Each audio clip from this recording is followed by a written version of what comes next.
we were talking about this the other day, that it's like we have regular LA, right? So you have two different complete realities existing. You have Beverly Hills, people are going to yoga and they're walking in the streets, and people are driving Bentleys. And then just a few miles away, you've got Mad Max. Yeah. You got people in The Walking Dead living on the concrete on the street, and then the entire avenue is lined with tents. It's a full village of people living with no supervision, open air drug use, sex, violence, chaos, fires, all sorts of wild shit, stealing electricity, like using it to fucking power devices inside their tents. Wild shit. Yeah. Totally tolerated. And it's in the same general space in the world as the most technologically advanced people that have ever lived. Dude, it's fucked. It's wild. I remember, I just went back to LA. It's actually, at least, I don't know, maybe I just had a good moment. It's much better. Well, that's good. It's much better. People are settling down? I just didn't see, like, the pandemic Mad Max thing that you're talking about, like that looks like Escape from LA or something, or that but I know it's still there. I mean, I know people who still live there. It's still there. It's like, this is to me an issue of like coming to terms with what compassion really looks like, because I think these days what people are calling compassion isn't compassion at all. Like, changing the way that you talk about people who are, on the streets for a variety of reasons. Some of them just look at how much rent is now. Are you fucking kidding? Like, some of them schizophrenia, psychosis. Some of them bad luck. Some of them, they want to be there. I've seen the videos of people. I saw a clip. Someone was interviewing some people, and this isn't all of them, so don't come at me. Whoa. Please, I know they're going to come, but this isn't all of them. I don't think it's all of them. I think it's probably a relatively smaller percentage, but it was somebody in San Francisco in a tent with Wi-Fi, Netflix. They were getting stipends. Yeah, they get money. And he was like using the stipends for dope, and he was just freely on the interview being like, I love it. Like, this is incredible. Why the fuck? Now, what's curious about that is if you read, what is that transcendentalist? Is it Thoreau?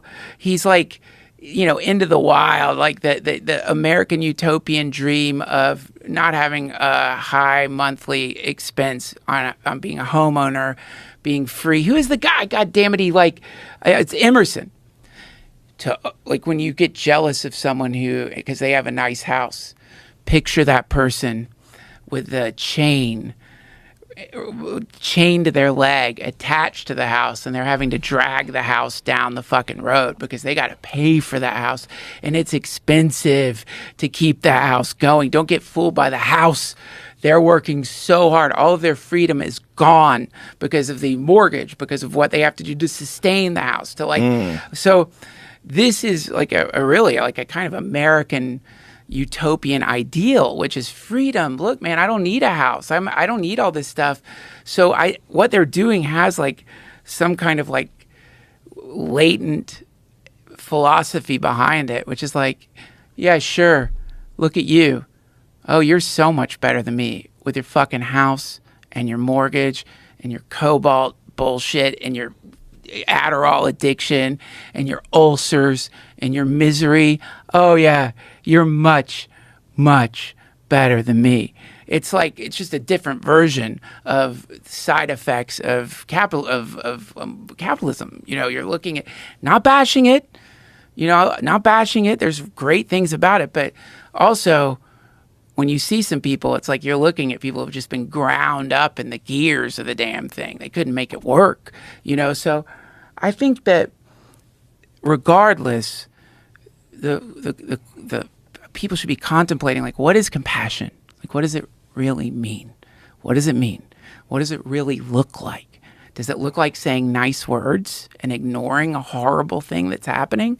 Or does it look like facing it directly, as ugly and fucked up as it may be, as awful as it might be, the things you might have to do initially to like fix it might not look like compassion. It might not look compassionate to have like what Dr. Drew talks about, that they used to have mental health courts.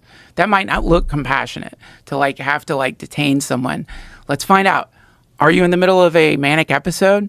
Are you schizophrenic? Do you have a head injury?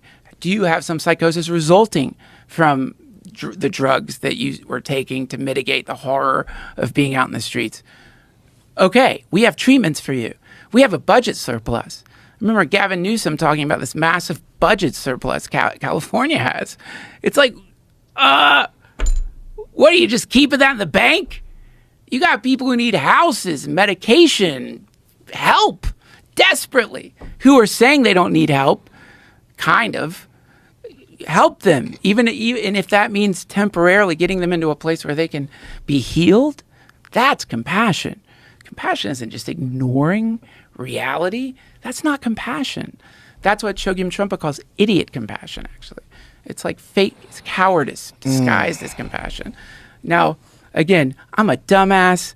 I have no idea. It's the horror of having to be saddled with fixing problems like that. I can't even imagine. But can it be that complex? Can it be that complex to like get people to a hospital? How hard is it to build a new hospital or something? I don't know. It feels like that was always the eerie thing about that, what you're talking about, that strange contrast you see in California between ultra wealth and hell realm level existence. Well, that's the contrast of the whole world, right? When you look at Western democracy and all its opulence, if you think about when you see like people that are like just flossing on Instagram, people that are like in Dubai, driving around in a Lamborghini, going to a yacht and toasting champagne with people. I mean, it's wild, the difference between the people that live like that and the people that live in the cobalt mines. And that all this exists in 2023. This is not, we're not talking about something that happened thousands and thousands of years ago before people knew better. No, they know it and they ignore it. And then the biggest companies in the world profit from it. These enormous electronics companies. Yeah, man. I mean, this is something that like gets brought up by the person, my Buddhist teacher, David Nickturn. Is just like, how different is the world now versus 5,000 years ago? How different are people? Are people that different from 5,000 years ago? And he says, not really. The way feudalism looks now doesn't look like, he doesn't say this, is my opinion. The way feudalism looks versus the way it looks now, it looks completely different.